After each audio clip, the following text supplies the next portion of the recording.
How we can take user input in Java?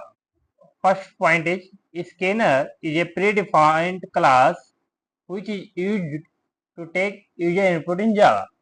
A scanner class is defined inside java.util package.